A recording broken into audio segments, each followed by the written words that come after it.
ప్రభువైన యేసుక్రీస్తు నామమున మీ అందరికీ వందనాలు. అందరూ బాగున్నారు కదా? అడ్వాన్స్గా స్వాతంత్ర దినోత్సవపు శుభాకాంక్షలు కూడా మీకు తెలియజేస్తూ ఉన్నాను. దేవుని వాక్యాన్ని ధ్యానించే ముందు ప్రార్థన చేసుకున్నాం.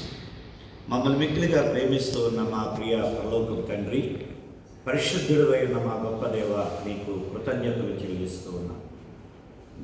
మేము ఏమై ఉన్నామో అది నీ కృపను బట్టే కదా.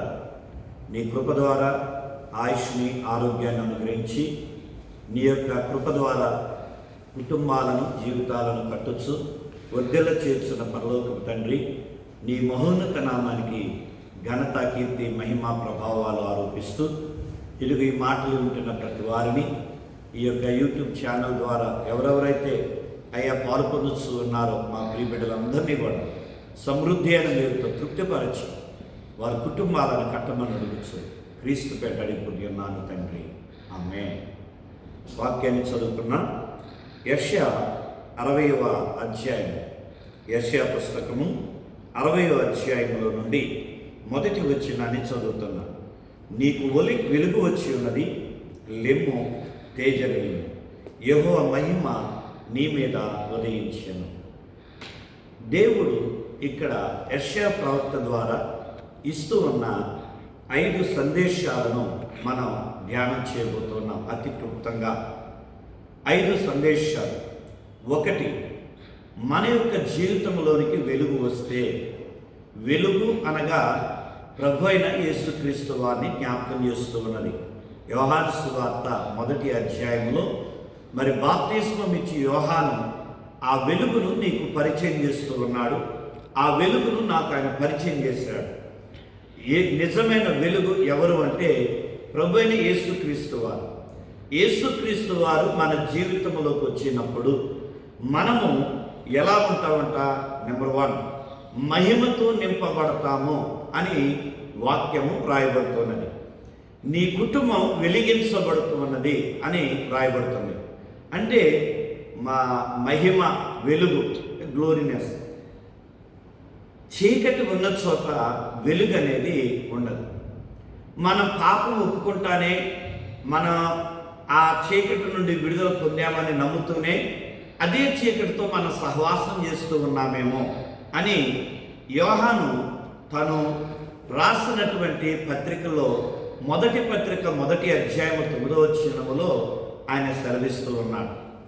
మరి అలాగే భక్తుడైన మోషే మరి మండుచున్న పొదని చూచినప్పుడు, అక్కడ దేవుని యొక్క స్వరాన్ని విన్నప్పుడు, తన యొక్క జీవితాన్ని ప్రభువుకి అర్పించుకున్నప్పుడు, ఆయన ప్రభువుకి సమీపంగా వెళ్ళి ప్రభు సన్నిధిలో ఆయనతో మాట్లాడుతూ ఆయన సన్నిధిలో ప్రార్థిస్తూ ఉన్నప్పుడు, 40 దినాలు ఉపవాసంతో ఆయన గడిపినప్పుడు, ఆయన చూచిన ప్రజలు, ఆయన ముఖాన్ని చూసిన ప్రజలు డైరెక్ట్గా ఆయన ముఖాన్ని చూడలేక మోషే నీ ముఖము మీద ముసుగు వేసుకో అన్నారు. ఎందుకంటే ఆయన ముఖము ప్రకాశిస్తూ ఉన్నది అని మన వాక్యంలో చూస్తూ ఉన్నాం.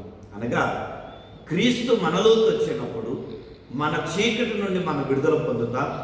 మన కుటుంబం వెలుగుతో నింపబడుతుంది. వెలుగు అనేది ఆశీర్వాదాన్ని మనం పొందుతూ ఉన్నాం. కనుక ఈరోజు నీ కుటుంబం చీకట్లో ఉన్నదా? అది ఏ చీకటైనా కావచ్చు. అన్ని ఒప్పుకొని ఆ చీకటి నుండి విడుదల కావాలి అని నువ్వు కోరుకుంటే, నీ హృదయంలోనికి, నీ కుటుంబంలోనికి, నీ జీవితంలోకి యేసయ్యను ఆహ్వానిస్తే, ఆ ఆహ్వానించబడిన యేసయ్య నీ జీవితంలోకి, నీ కుటుంబంలోనికి వస్తే, నీ కుటుంబం వెలుగుతో నింపబడద్ది. నీ కుటుంబం ఆయన మహిమతో నింపబడి ప్రకాశిస్తూ ఉంటుంది అని ఈ ఉదయకాలం మందు జ్ఞాపకం చేసుకుంటూ ఉన్నాం. తర్వాత 2వదిగా మనం చూస్తున్నట్లయితే ఆయన వాక్యము సెలవిస్తున్న మాట 4వ వచనంలో రాయబడుతుంది. కన్నులెత్తి చూడుము, వీరందరూ కూడుకొని నీ యొద్దకు వచ్చుతున్నారు. నీ కుమారులు దూరము నుండి వచ్చుతున్నారు, నీ కుమార్తెలు సంకనెత్తబడి వచ్చుతున్నారు. ఇక్కడ మరి ఒక మాట ఏమి రాయబడుతుంది? దేవుడు నీ జీవితంలోకి వచ్చినప్పుడు, నీ కుటుంబంలోకి వచ్చినప్పుడు నువ్వు సమకూర్చబడతావు అని దేవుడు తెలియజేస్తున్నాడు యెషయా ద్వారా. యెషయా ద్వారా దేవుడు పలుకుతూ ఉన్నమాట, మనం సమకూర్చబడతాం.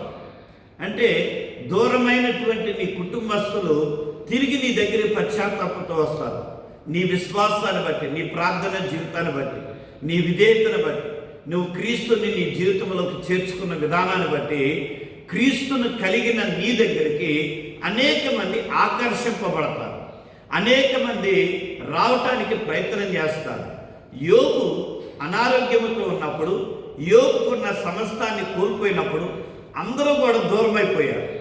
మరలా అదే యోబుని దేవుడు ఆశీర్వదించగా మరలా బంధువులేంటి, ఆత్మీయులేంటి, స్నేహితులేంటి, ఆ గ్రామంలో, ఆ చుట్టుపక్కల ఉన్న దేశాల్లో ఉన్న చుట్టుపక్కల ఉన్న ప్రజలేంటి, వారందరూ వచ్చారు. రావటమే కాదు, వచ్చిన ప్రతి ఒక్కరు కూడా ఒక్కొక్కరు ఒక్కొక్క ఉంగరాన్ని, బంగారపు వరహాన్ని అలా కానుకలుగా ఇచ్చి వెళ్ళినట్లుగా మన యోబు యొక్క జీవితంలో చూస్తున్నాం.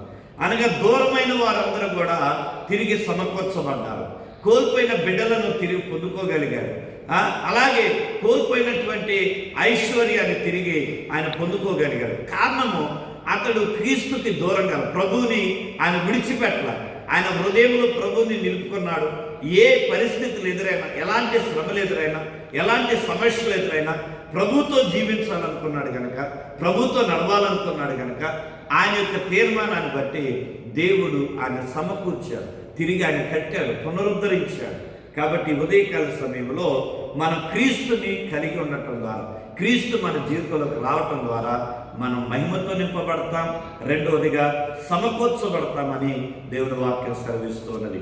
మూడవదిగా చూస్తున్నట్లయితే 5వ వచనములో రాయబడుతున్నది, చదువుకున్నాం.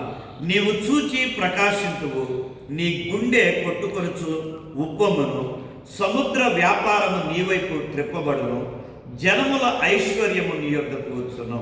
అలాగే 17వ వచనములో కూడా ఈ మాట రాయబడుతుంది. నేను ఇత్తడికి ప్రతిగా బంగారమును తెచ్చున్నాను, ఇనుములకు ప్రతిగా వెండిని, కర్రకు ప్రతిగా ఇత్తడిని, రాళ్లకు ప్రతిగా ఇనుమును తెచ్చుతున్నాను. సమాధానమును నీకు అధికారులుగాను, నీతిని నీకు విజ్ఞానకర్తలుగాను నియమించుతున్నాను. దేవుడు అంటూ ఉన్నాడు, ఆయన నీలోకి వచ్చినప్పుడు, నీ కుటుంబంలోకి వచ్చినప్పుడు, మూడవదిగా నీవు ఐశ్వర్యముతో నింపబడతావు. నీ కుటుంబం సమాధానంతో నింపబడుతుంది, నీ కుటుంబం నీతితో నింపబడుతూ ఉన్నది. ఎంత గొప్ప ఆశీర్వాదాన్ని ఇస్తూ ఉన్నాడండి. మనం క్రీస్తుని కలిగి ఉండటం ద్వారా, మనం క్రీస్తుకు దూరం అయిపోయి మనం ఏదో కష్టపడి పనిచేయాలనుకుంటాం. రేపు ఏం సంభవించిందో మనకు తెలియదు. అందుకని మనం ఏమనుకుంటాం, మన దూరదేశం వెళ్ళి ఓ సంవత్సరం అంతా అక్కడ ఉండి బాగా వ్యాపారం చేసి బాగా ధనాన్ని సమకూర్చుకొని మనం వద్దామనుకుంటాం. కానీ రేపు ఏమి సంభవించదో నీకు తెలియదు. యాకోబు పత్రికలో యాకోబు ద్వారా దేవుడు సెలవిస్తూ ఉన్నటువంటి మాటలు, మనం దేవునికి దూరంగా ఉండి మనం కష్టపడి ధనాన్ని సమకూర్చుకున్నాం, మనం గొప్పవారు అవుదాం, గొప్ప అధికారాన్ని కలిగి ఉన్నామని మనం దేవునికి దూరం అయిపోయి ప్రయాసపడుతున్నాం. కానీ దేవుడు అంటూ ఉన్నటువంటి మాట, నీలో వెలుగున్నట్లయితే, నీలో వెలుగొచ్చినట్లయితే, నీ యొద్దకి, నీ కుటుంబంలోకి వెలుగొచ్చినట్లయితే, అనగా నిజమైన వెలుగైన ఆ ప్రభు నీలోకి, నీ జీవితంలోకి వస్తే, నీ హృదయంలోకి వస్తే ఆయన నిన్ను ఐశ్వర్యంతో నింపుతానని చెబుతున్నాడు. ఆయన బంగారాన్ని ఇస్తానన్నాడు, ఇనుముకు ప్రతిగా, అలాగే కర్రకు ప్రతిగా ఇనుమునిస్తానంటున్నాడు, రాతికి ప్రతిగా ఇనుమునిస్తానంటున్నాడు. అనగా నువ్వు ఏది ₹1 సంపాదిస్తే ఆ రూపాయికి నీకు 100 ఆశీర్వాదాన్ని ఆయన కలగజేసే దేవుడై ఉన్నాడు. కాబట్టి ప్రియమైనటువంటి వాళ్ళరా, ఒకటి మనం మహిమతో నింపబడతాం, రెండవదిగా సమకూర్చబడతాం, మూడవదిగా ఐశ్వర్యంతో నింపబడతాం అని వ్రాయబడుతుంది. నాలుగవదిగా వాక్యం వ్రాయబడుతుంది. 1వ వచనం, 15వ వచనం, 14వ వచనం చదివితే ఆయన అంటూ ఉన్న మాట, శ్రేష్టమైన స్థితి మనకు కలిగింది, ఉన్నతమైన స్థితి మనకు కలిగింది అని చెబుతూ ఉన్నాడు. ఆ తర్వాత 20వ వచనాన్ని ఒకటి చదువుకొని ముగించుకున్నాం. 20వ వచనం చూడండి. నీ సూర్యుడికి అస్తమింపడు, నీ చంద్రుడికి క్షేమింపడు, యెహోవాయే నీకు నిత్యమైన వెలుగుగా ఉండును, నీ దుఃఖ దినములు సమాప్తములగును. మన దుఃఖ దినాలు ఆయన సమాప్తం చేస్తాడంట. అనగా నీకున్న దుఃఖాన్ని తీసివేస్తానంటున్నాడు. ఎప్పుడో తెలుసా? ఆయన నీలోకి వచ్చినప్పుడు, నీ కుటుంబంలోకి వచ్చినప్పుడు. నీ కుటుంబంలో ఏ దుఃఖం ఉన్నదో అది నీ ప్రభు ఎరిగి ఉన్నవాడు. కానీ ఆ దుఃఖం నుండి ఎందుకు విడిపించబడట్లేదంటే ఆయన నీ కుటుంబంలోకి ఆహ్వానించట్లా, ఆయన నీ జీవితంలోకి ఆహ్వానించట్లా. నువ్వు ఆహ్వానించు చూడు, ఆ దుఃఖ దినాలు సమాప్తి చేస్తాడు. ఎలాంటిదైనా భార్యాభర్తల మధ్య విభేదాలు, అలాగే పిల్లలతో విభేదాలు, ఉద్యోగంలో విభేదాలు, ఆ లోకంలో విభేదాలు, అలాగే అనారోగ్య పరిస్థితుల వల్ల ఆర్థిక పరిస్థితుల ద్వారా నువ్వు ఎలా దుఃఖిస్తున్నా ఆ దుఃఖ దినాలు సమాప్తి చేయగలిగిన వాడు నువ్వు నమ్మిన యేసుక్రీస్తు మాత్రమే. అయితే ఆ యేసయ్య ఆ దుఃఖ దినాలు తీసివేయాలంటే ఆయన నీ జీవితంలోకి ఆహ్వానించాలి, నీ కుటుంబంలోకి ఆహ్వానించాలి. కాబట్టి ప్రియ సంగమా, ఈ ఉదయకాలం మందు ప్రార్థన చేస్తూ ఆయనను ఆహ్వానించుదామా. పరిశుద్ధుడు అయిన మా తండ్రి, దయగలిగిన మా ప్రభు, నీకు వందనాలు. ఇదిగో నీవు నాయన మా హృదయంలోకి వచ్చినప్పుడు, మా జీవితాల్లోకి వచ్చినప్పుడు, మా కుటుంబంలోకి వచ్చినప్పుడు మేము మహిమతో నింపబడతామని, సమకూర్చబడతామని, ఐశ్వర్యంతో నింపబడతామని, ఆయా శ్రేష్టమైన స్థితిని కలిగి ఉంటామని, అలాగే నాయన మా దుఃఖ దినాలు సమాప్తమై ఇదిగో సంతోషభరితంగా మేము ఉంటామని నువ్వు సెలవిచ్చిన నీ వాగ్దానాన్ని మా బిడ్డలందరి జీవితాలను నెరవేర్చి, మా జీవితంలో నెరవేర్చి మీ నిత్యత్వానికి సిద్ధపరచమని ఘనత, కీర్తి, మహిమ, ప్రభావాలు మీకు చెల్లిస్తూ మమ్మల్ని తగ్గించుకుంటూ యేసు నామంలో ఈ మాటలు విన్న ప్రతి వారిపైన మీ ప్రత్యేకమైన దీవులు విడుదల చేస్తూ అడిగి ఈ ప్రార్థన పొంది ఉన్నాం పరమ తండ్రి, ఆమేన్.